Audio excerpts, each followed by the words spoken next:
여러분 환영하고 축복합니다. 오늘 저희 교회 추수감사절을 맞이해서 새로 오신 분들 많이 계시고, 우리 또 온 세대가 같이 예배를 드리다 보니까 좀 어수선한 감도 있는데, 우리 초동부 감 나중에 사시고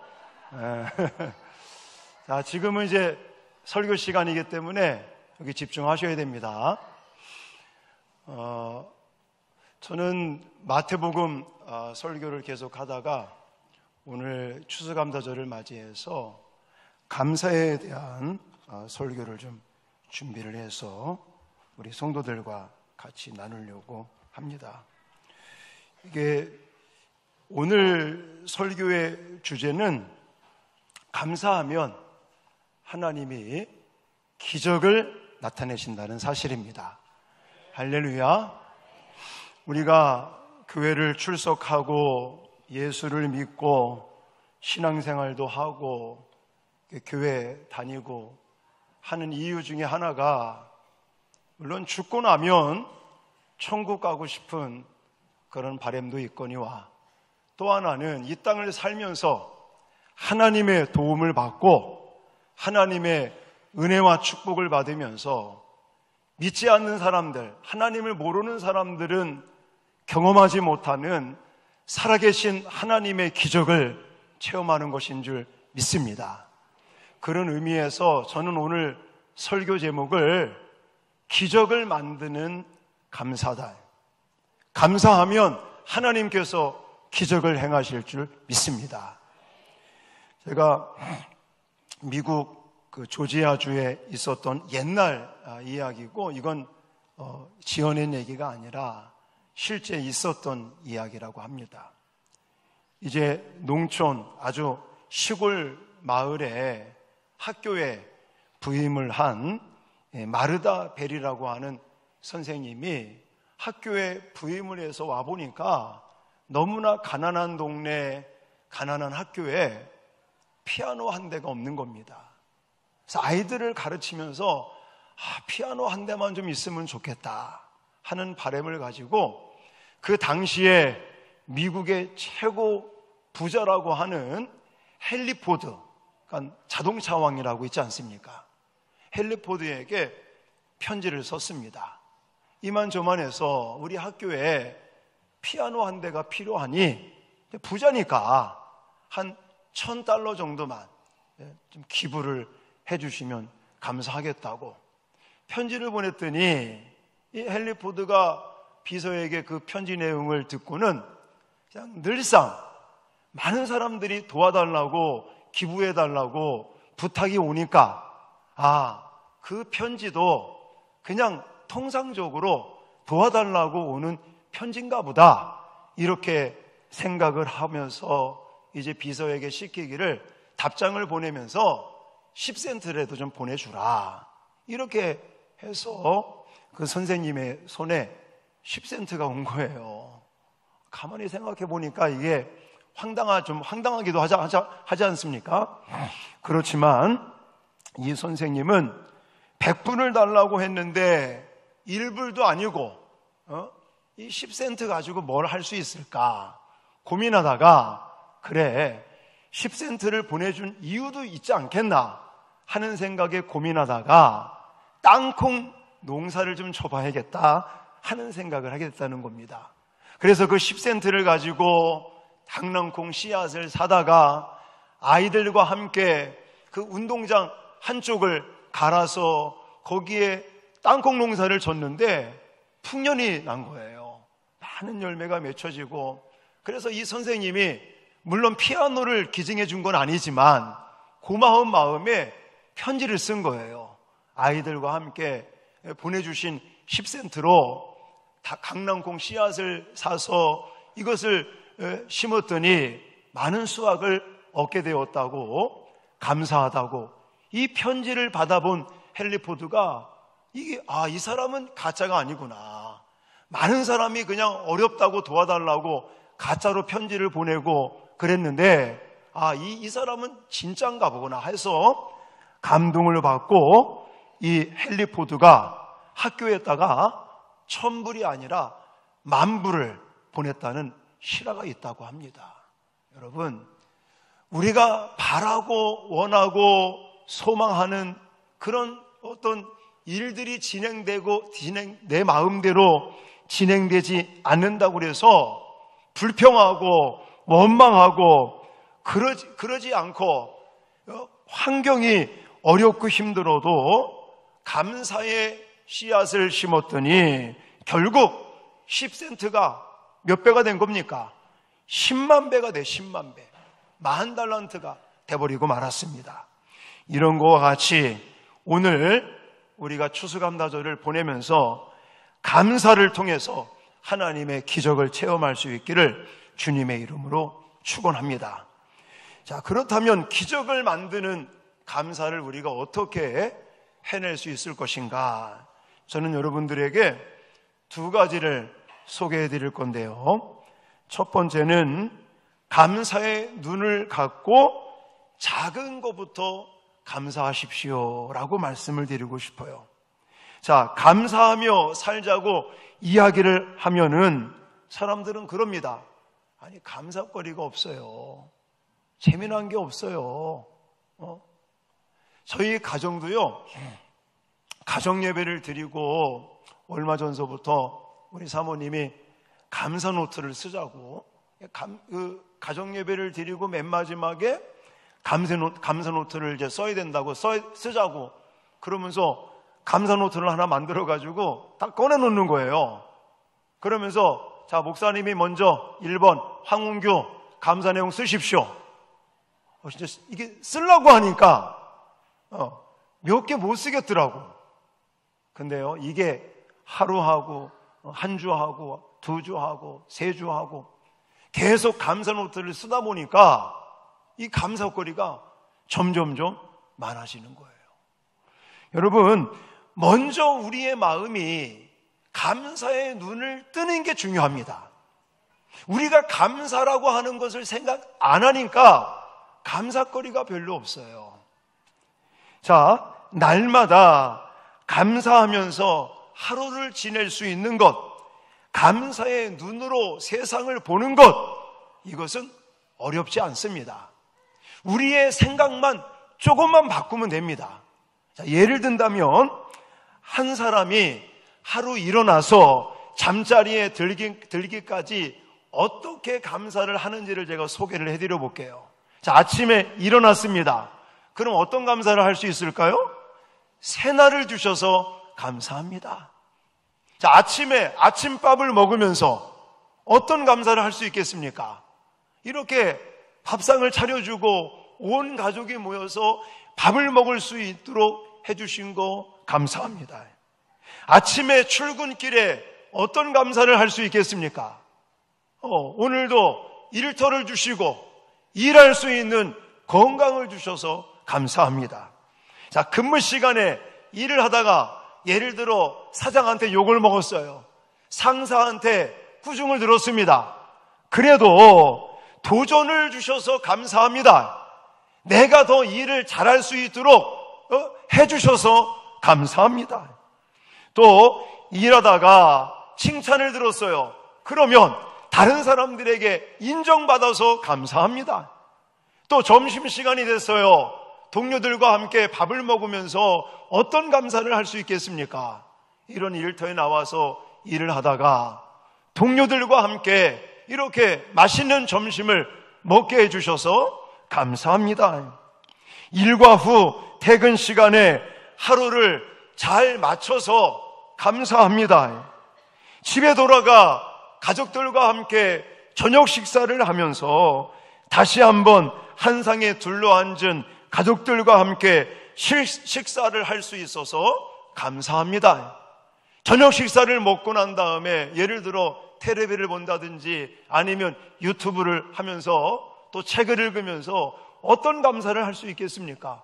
오늘도 여유 있는 시간을 갖게 해주셔서 감사합니다. 또 잠자리에 들면서 오늘 하루 편안하게 인도하시고 지켜주신 하나님 감사합니다.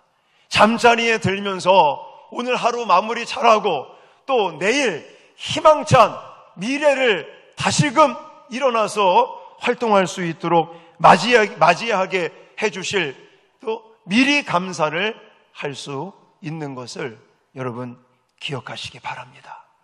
제가 지금 쭉 설명드린 것이 우리의 하루를 보내면서도 이렇게 많은 작은 거 하나지만 그거 하나하나 감사하기 시작하면 하나님께서 우리에게 더 큰 은혜와 복을 부어주신다는 사실을 기억하시기 바랍니다. 하나님은 작은 감사를 드릴 수 있는 자에게 또다시 다른 감사, 아니 더 큰 감사를 할 수 있도록 은혜 주신다는 사실인데, 그걸 가리켜 감사의 부메랑이다 이렇게 말합니다. 여러분, 우리 어린이들이나 학생들 부메랑이 뭔지 알죠? 예, 지금은 그게 놀이기구, 아이들 장난감처럼 놀 수 있는 이 부메랑인데, 싹 부메랑을 던지면 그것이 뱅글뱅글 돌아서 다시 나한테 오는 거죠. 근데 이게 옛날 호주에서 시작이 되었고, 짐승을 사냥할 때 잡는 도구였다고 합니다. 어쨌든 이 사냥을 하는 도구였지만 지금은 장난감으로 쓰이면서 결국 내가 공중을 향해서 이걸 던지면 다시 나에게 돌아오는 것처럼, 또 이 감사라고 하는 것은 메아리와 같다라고 좀 말씀드리고 싶어요. 여러분이 산에 올라가서 이제 무엇인가 야호 그러면 저쪽 산에서 내 이야기를 듣고 나한테 뭘 들려줍니까? 야호하고 들려줍니다. 내가 어떻게 말하느냐에 따라서 나에게 돌아오는 것이 메아리입니다. 바로 감사라는 것도 마찬가지예요.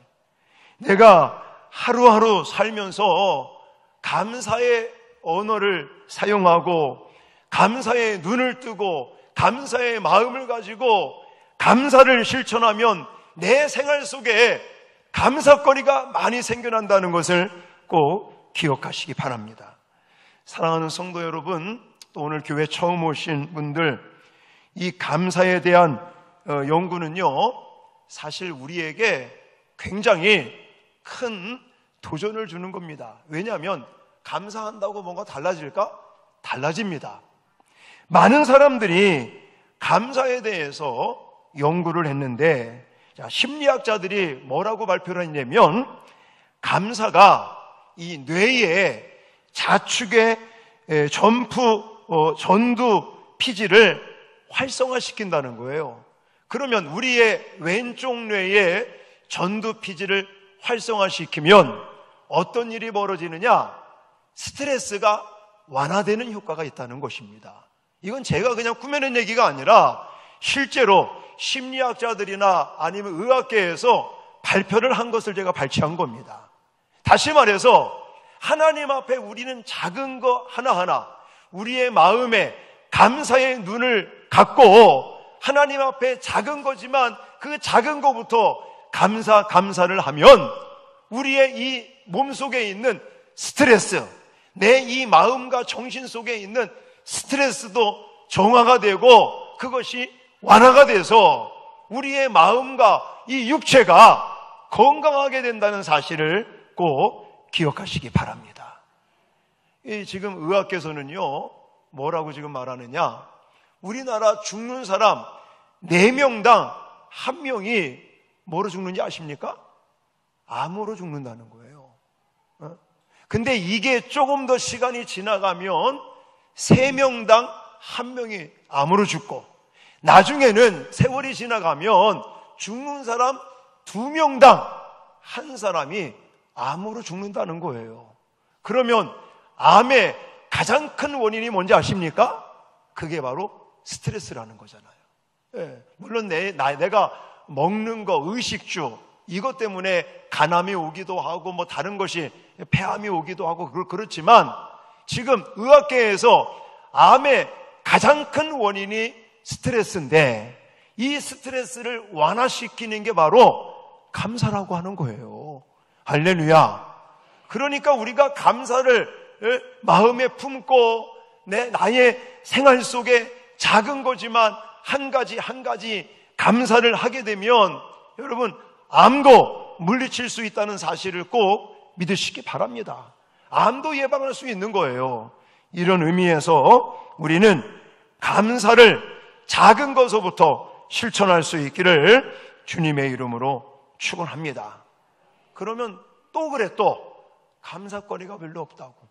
아까도 여기 이 드라마 속에 그게 나오잖아요. 바쁘다고. 뭐가 그렇게 바쁘신지.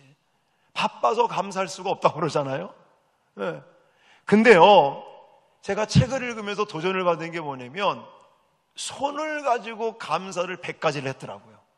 여러분, 이 손 때문에 감사 100가지를 할 수 있겠습니까? 저는 그 글을 읽으면서 엄청난 도전을 받았어요. 가만히 생각해 보니까 이 손 때문에 내가 감사한 적이 별로 없었던 것 같더라고요. 한번 제가 읽어봐 드릴게요. 눈이 가려울 때 비빌 수 있는 손이 있어서 감사하고, 음식 먹을 때 내 마음대로 먹고 싶은 것 씹을 수 있는 손이 있어서 감사하고, 손가락 걸고 약속을 할 수 있는 손이 있어서 감사하고, 가족을 위해서 음식을 만들 수 있는 손이 있어서 감사하고, 예쁜 꽃을 만져볼 수 있는 손이 있어서 감사하고, 휴대폰을 잡을 수 있는 손이 있어서 감사하고, 목마를 때 언제든지 물과 음료수를 마실 수 있는 손이 있어서 감사하고, 음식 먹고 체했을 때 딸 수 있는 손이 있어서 감사하고, 얼굴에 화장할 수 있는 손이 있어서 감사하고, 냉장고 문을 열고 닫을 수 있는 손이 있어서 감사하고, 가스불을 켜고 끌 수 있는 손이 있어서 감사하고, 집을 깨끗이 쓸고 닦고 청소할 수 있는 손이 있어서 감사하고. 이거 막 읽어내려가는데 제가 한 방 먹었어요. 왜냐하면 언제부턴가 우리 집에서 제가 선언을 했거든요. 이제 우리 집의 모든 설거지는 내가 한다. 우리 사모 설거지 안 시킨다. 우리 애들이 박수를 치네. 이거 잘했다고. 그래서 그게 몇 년이 됐는데요. 몇 년을 하다 보니까 설거지가 어렵더만요. 이게 난 쉬운 줄 알고 설거지라도 좀 열심히 해주자. 이거 간단한 거 할만하겠지. 설거지도 오래 하다 보니까 허리가 아프더라고, 이게. 그래서 이제 조금 꾀가 나가지고 설거지를 좀 나눠서 하자고 그러나? 그렇게 생각을 했다가 이 글을 읽으면서 그래, 설거지 할 수 있는 손이 있어서 감사하다. 이런 마음이 드는 거예요. 여러분, 제가 한 20가지를 뽑았는데요. 그 책에는요, 100가지를. 제가 또 눈물이 났던 게 샤워하고 나온 아이들의 몸에 로션을 발라줄 수 있어서 감사. 우리 아들이 가끔씩 겨울 되면 아빠 발라달라고 그러면 귀찮아, 네가 해. 그런 적이 있었는데 이 손으로 샤워하고 나온 아이에게 로션을 발라줄 수 있는 것도 감사. 얼마나 제가 감동을 먹었는지. 엄마의 손을 따뜻하게 잡을 수 있는 손이 있어서 감사. 또 내 아이의 때를 밀어줄 수 있는 손이 있어서 감사. 엄마가 좋아하는 커피 한 잔 타드릴 수 있는 손이 있어서 감사. 남편과 손잡고 함께 산책할 수 있는 행복을 주는 손이 있어서 감사. 이래가지고 100가지가 써 있어요. 여러분, 우리가 이 손을 늘상 사용하고 있으면서 이 손을 가지고 감사해 본 적이 별로 없는 것 같아요. 제 이 말씀을 왜 드리냐면 우리의 일상생활 속에 감사거리가 이렇게 무궁무진하고 아주 그냥 세고 센 게 감사거리다 라고 말씀을 드리고 싶은 거예요. 사랑하는 성도 여러분, 또 오늘 교회 처음 오신 분들 꼭 기억하십시오. 우리가 감사를 잘하면 하나님이 기적을 행해 주실 줄 믿습니다. 기적을 만드는 감사는 엄청난 게 아니라고요. 우리의 마음에 이 감사의 눈을 뜨고 일상생활 속에 지금 벌어지고 있는 간단한 아주 작은 것부터 감사하기 시작하면 그 감사가 부메랑처럼 나에게 다시 큰 복으로 다가오고, 그걸 통해 살아계신 하나님이 저와 여러분의 삶 속에 기적과 능력을 나타내실 것을 믿으시기 바랍니다. 자, 또 한 가지 기적을 만들 수 있는 감사는 차원 높은 감사다, 이렇게 말씀을 드리고 싶어요. 자, 감사의 제목을 적어보라고 한다면 많은 사람들은 의외적으로 이 감사에도 이렇게 좀 차이가 있는 것을 볼 수가 있습니다. 그래서 그전에도 제가 설교했지만 감사에는 4차원 감사까지 있습니다. 1차원 감사, 2차원 감사, 3차원, 4차원까지 감사가 있는데, 자, 1차원 감사라는 것은 조건부 감사라고 말합니다. 내가 다른 사람보다 더 잘 되거나 더 많이 갖게 된 것에 대해서 감사하는 것이죠. 물론 이것도 안 하는 것보다는 낫지만 사실 1차원 감사는 그다지 바람직한 감사는 아닙니다. 왜냐하면 다른 사람과 비교해서 항상 내가 무엇인가 많이 가지고 있거나 뭔가 내가 다른 사람은 성취를 못했는데 내가 성취했기 때문에 감사하는 거예요. 그럼 그걸 바꾸어서 말한다면 내가 다른 사람보다 더 많이 갖지 못하면 감사를 못할 수 있겠죠. 이런 좀 맹점이 있습니다. 하지만 1차원 감사도 안 하는 것보단 낫습니다. 자, 2차원 감사는 무엇이냐면 받았기 때문에 하는 감사, 받은 것에 대한 감사가 2차원 감사인데, 이것도 물론 안 하는 것보다는 좋습니다. 또 1차원 감사보다는 낫습니다. 하지만 사실 2차원 감사도 나보다 못한 사람과 비교해서 자신이 받고 누리는 것을 감사한다는 그런 모습이 있기 때문에 사실 2차원 감사도 물론 안 하는 것보다는 낫지만 사실은 이게 높은 수준은 아니다라고 말씀을 드립니다. 그렇다면 차원이 높은 수준이 있는 이런 감사는 3차원 감사와 4차원 감사까지 가야 되는데, 자, 3차원 감사는 우리가 잘 알고 있는 거, 그럼에도 불구하고 감사해요. 불행을 당해도 감사, 힘들고 어려워도 감사, 일이 안 돼도 감사, 인생이 뜻한 대로 잘 풀리고 좋은 일이 생기지 않을 때도 감사, 내 마음 먹은 대로 진행되지 않아도 감사, 우리의 의지와 상관없는 고난이 닥쳐와도 감사. 이것이 바로 그럼에도 감사하는 거예요. 그러면 그럼에도 감사를 어떻게 할 수 있는 것인가? 제가 그 비결을 욥기서를 말씀을 통해서 알려드릴 건데요. 바로 욥이라고 하는 사람이 이 감사를 하고 있는 겁니다. 3차원 감사. 그럼에도 불구하고 감사를 할 수 있는. 자, 욥기 1장 20절로 22절 말씀 같이 읽겠습니다. 시작. 욥이 일어나 겉옷을 찢고 머리털을 밀고 땅에 엎드려 예배하며 이르되, 내가 모태에서 알몸으로 나왔사온즉 또한 알몸이 그리로 돌아가올지라. 주신 이도 여호와시요 거두신 이도 여호와시오니 여호와의 이름이 찬송을 받으실지니이다 하고, 이 모든 일에 욥이 범죄하지 아니하고 하나님을 향하여 원망하지 아니하니라. 아멘. 욥이라고 하는 사람은 동방의 거부였습니다. 어마어마하게 큰 부자였었어요. 자녀가 10명이었는데 하루아침에 자녀들이 다 죽었습니다. 그리고 그 많던 재산이 하루아침에 다 사라져버리고 말았어요. 거기에다가 몸에는 병이 들었습니다.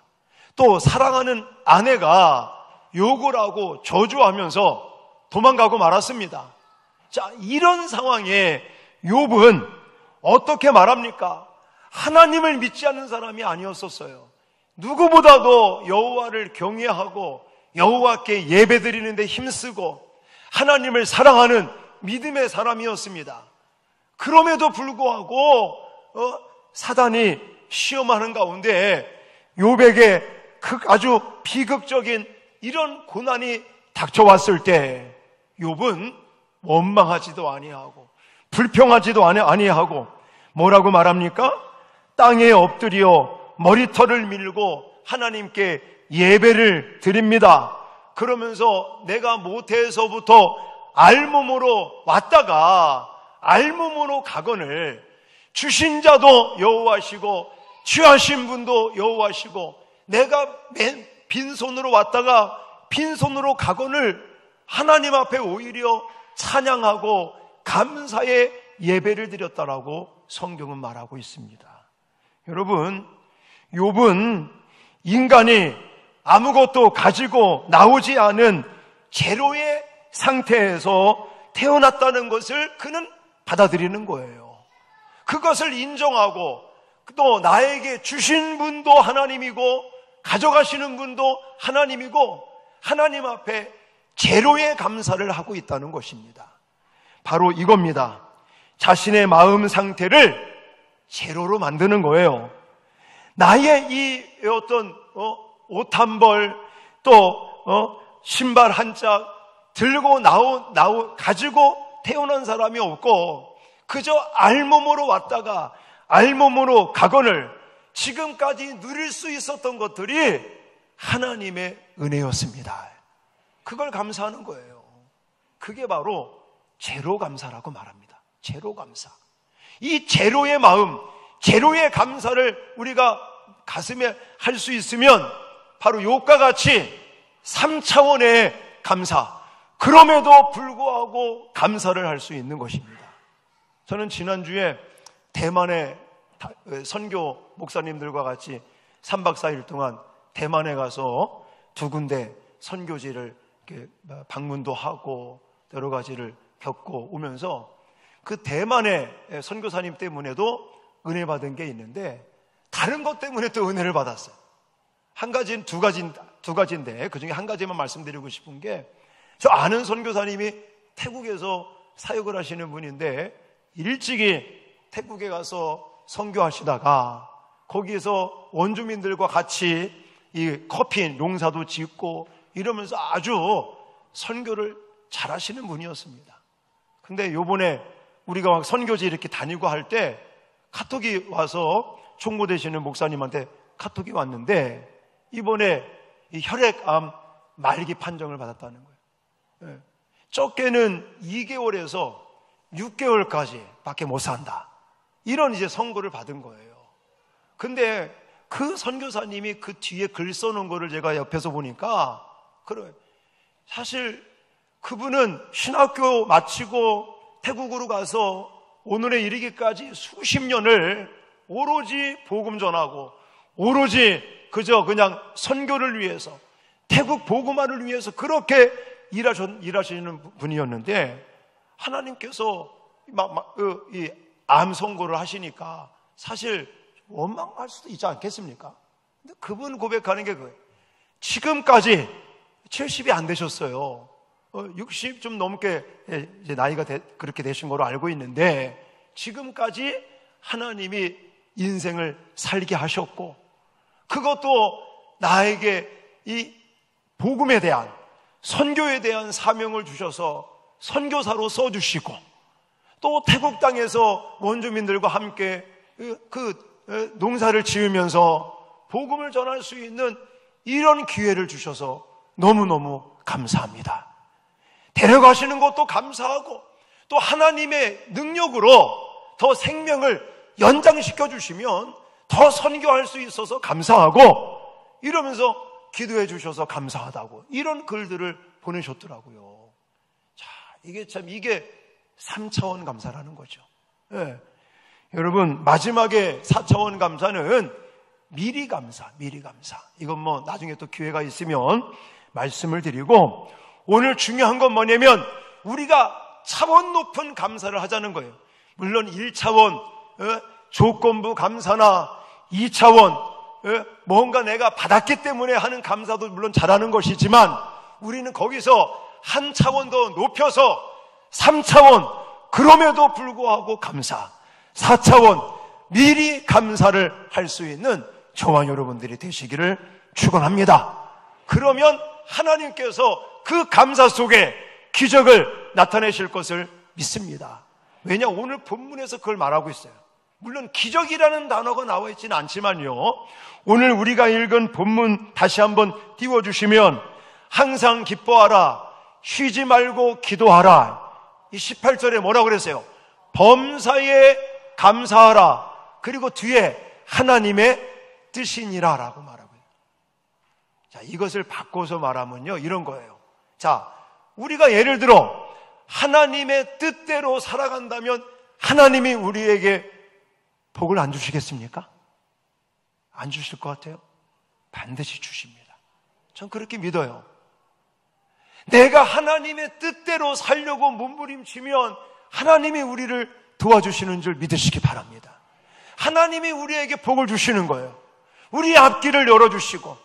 근데요, 하나님의 뜻이 뭐라고요?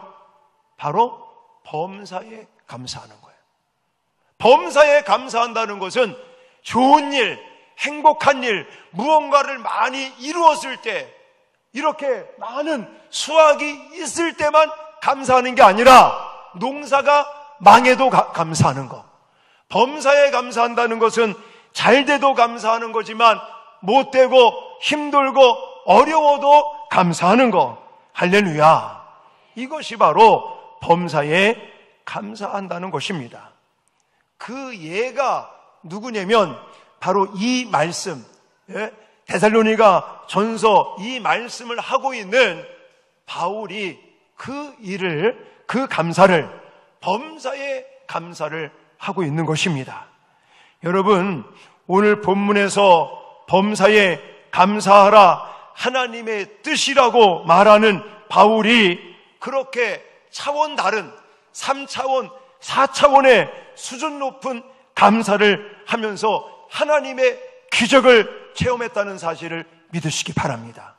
바울은요, 어떤 상황에서도 하나님께 자족하며 감사하는 걸 볼 수가 있습니다. 그래서 한날은요, 바울과 실라가 전도하러 갔어요. 복음을 전하다가 복음 전한다는 이유 때문에 매를 맞고 감옥에 갇히게 됩니다. 그때 바울의 입장에서는요, 억울한 거예요. 죄를 지은 것도 아닙니다. 남의 걸 훔치다가 들킨 것도 아니에요. 다른 사람을 뭐 죽이거나 해친 것도 아닙니다. 그저 복음을 전한다는 이유 때문에, 예수 전한다는 이유 때문에 매를 맞고 감옥에 갇히게 되었거든요. 그러면 그렇게 할 수 있지 않습니까? 아니, 하나님, 내가 복음을 전했는데 왜 매 맞게 하십니까? 내가 복음 전했는데, 전도했는데 왜 감옥에 갇히게 하는 겁니까? 라고 말할 수 있지 않겠습니까? 근데 바울은요, 그 시간에도 뭘 했느냐? 감사하고 찬양을 했습니다. 할렐루야. 자, 사도행전 16장 25절 말씀 같이 읽겠습니다. 시작. 한밤중에 바울과 실라가 기도하고 하나님을 찬송하며 제수들이 듣더라. 아멘. 지금 매 맞고 감옥에 갇혀서 한밤중이 된 거예요. 아마 잠이 안 오겠죠. 그래, 그때에 바울과 실라는 하나님, 왜 전도하는데 이런 어려움을 당합니까? 왜 이런 고통을 당하게 하는 겁니까? 라고 원망한 것이 아니라 본문에 찬송했다라고 나와 있는데, 저는 이 찬송했다는 말이 어떻게 들리냐면, 주님, 우리가 복음을 위하여 고난을 받게 하시니 감사합니다. 예수님의 고난에 동참하게 해주셔서 감사합니다. 이렇게 들리더라고요. 사랑하는 성도 여러분, 이렇게 바울과 실라가 하나님 앞에 억울하게 매맞고 감옥에 갇혀도 하나님을 찬양하고 하나님께 감사하며 찬양을 부르고 기도를 드렸더니 하나님께서는 옥문을 열어주시는 기적을 나타내심을 믿으시기 바랍니다. 이렇게 하나님 앞에 감사하면요, 하나님이 기적을 행하신다는 사실들을 꼭 기억하시고, 오늘 두 가지 강조드렸습니다. 하나님께서 기적을 나타내시는 이 감사, 우리가 우리의 마음을 이 감사의 눈을 갖는 거예요. 그냥 있으면 감사할 게 없을 것 같죠. 그러나 한 가지 한 가지 감사의 눈을 뜨기 위해서 제가 아까 예를 들어서 말씀드리지 않았습니까? 아침에 일어나면서부터 잠자리에 들기까지 감사, 또 이 손 가지고 하나님 앞에 감사할 수 있는 이런 예들을 여러분들에게 말씀드린 것처럼 우리가 이 마음에 감사의 눈을 뜨시고 눈을 가지시고 그리고 작은 것부터 감사하기 시작하시면 하나님께서 그 감사를 들으시고 기적을 행하실 줄 믿습니다. 1차, 2차 감사도 잘하시는 것이지만 우리는 수준을 더 높여서 차원 높은 3차원 감사, 그럼에도 불구하고 감사하시고 또한 4차원 감사, 미리 감사하시고 이러면 하나님께서 우리의 감사를 들으시고 바울과 실라가 매맞고 억울하게 감옥에 갇혔을 때도 그런 3차원, 4차원의 감사를 하니까 하나님께서 기적과 능력을 나타내신 것처럼 저와 여러분의 삶 속에 하나님의 기적이 나타날 수 있기를 주님의 이름으로 축원합니다.